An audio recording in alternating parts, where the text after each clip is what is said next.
Opposition leader Dr. Mukul Sangma strongly criticized the MDA government on March 11, 2025 and accused it of rushing the introduction of the Meghalaya State Investment Promotion and Facilitation Bill 2025 despite widespread public opposition.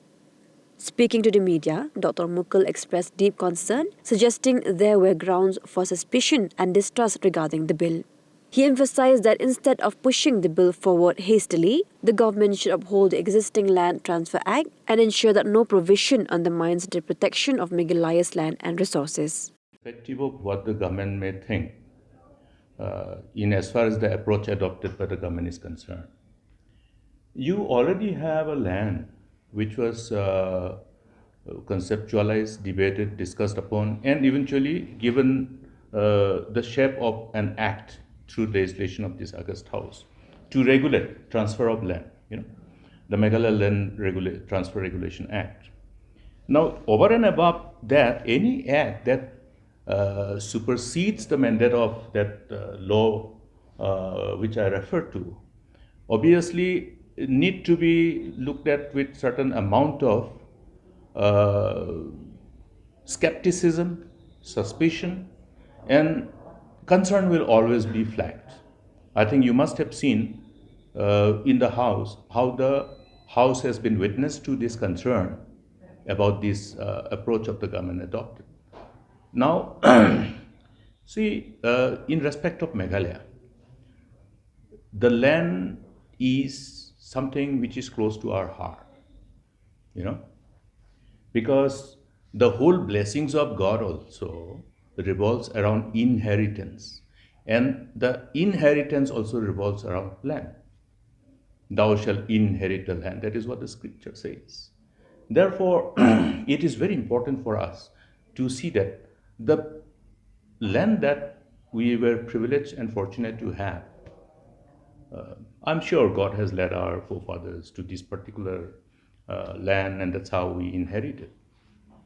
Now, this land must be available for our generation next and next, for them to inherit and remain connected with their roots.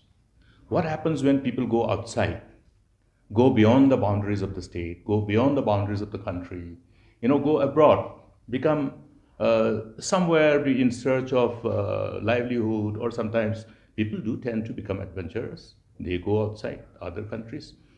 But suddenly when there is a problem, if anything happens, you know what's happening all across the globe, then suddenly they will remember their land, the root with which they're connected. That's why we must understand the importance of our responsibility towards ensuring that alienation of land from our people does not take place. That is precisely why, based on the mandate of the 6th schedule of the provision of the Constitution, the law in question has been already enacted, which is operational. Now, to have any law which supersedes the mandate of that law pertaining to transfer of land is definitely a matter of concern, and it is not inconsistent with the spirit with which we should look at our own responsibility towards protecting the interests of our own people. We must not forget that. That is the reason why, on behalf of the stakeholders, concerned civil society organizations are raising their voice. Government must take cognizance of this. We all must take cognizance of this and correct things in the right perspective. What somebody thinks may not be something which is inconsistent with what we think is right. That is where the spirit of democracy should operate. It would be very wrong for the government to bulldoze, because I saw this Amendment Act table. They have already enacted a law. Now, if you look at the proposed amendment to the section 4, what does the section says? That the new subsection 1 shall be added as follows. The nodal agency will be responsible for promoting the investment ecosystem in the state and taking up all activities relating to setting up of industrial or service sector undertakings and the promotion of economic developments in the state, This includes conducting investment facilitation, events, roadshow across the country and internationally, creation of land banks through direct purchase of land or other means, which includes creation of land banks through direct purchase of land or other means. There are lots of ambiguity. You already are governed by another act which has been passed by the parliament. The fair compensation and transparency in the matters of land acquisition. This act also has been conceptualized in the right perspective, where the ownership over the land cannot be easily alienated through any intent of any authority and power through acquisition, etc., in the name of investment or public use. That's the reason why minimum land owners of certain percentage was put there, minimum 70% of the land owners. Not only that, the whole process of land acquisition is governed by certain relevant sections of Act which ensure the intent, the purpose in a very, very transparent manner, fair and transparent. So here, where is the question of fair and transparent? Land banks through direct purchase of land or other means. What is that other means? So there is a reason to have a sense of doubt, suspicion, and apprehension. And that's why the government must avoid coming up with this kind of legislation. They should not take the people of the state for granted.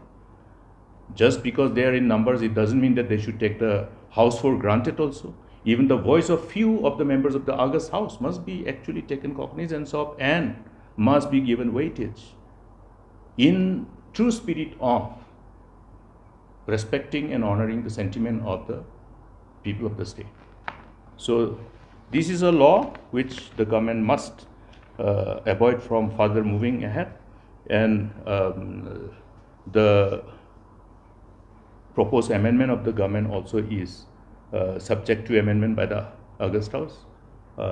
We have discussed with some members of our August House some amendment to this proposal. Rather, our intention should be to shelve this act and be governed by the existing act. Even there, certain provisions are there which has created alienation. Alienation of land can happen when the land is transferred in the name of any company. What happens if the company goes bankrupt? Then the whole company's law, including NCLT, shall operate. Then the auctioning process will start. So there are many other negative ramifications vis-a-vis the ownership and the resultant alienation which will eventually happen because of the way law operates once it is transferred in the name of company and other things. So there should be stringent clause incorporated even in the existing law, the original principal law, Meghalaya Land Transfer Regulation Act, and design it in such a way that under the given situation, foreseeing all the challenges ahead, we know how to script the further amendment of the law in the right perspective that will protect the interests of our people. You have heard the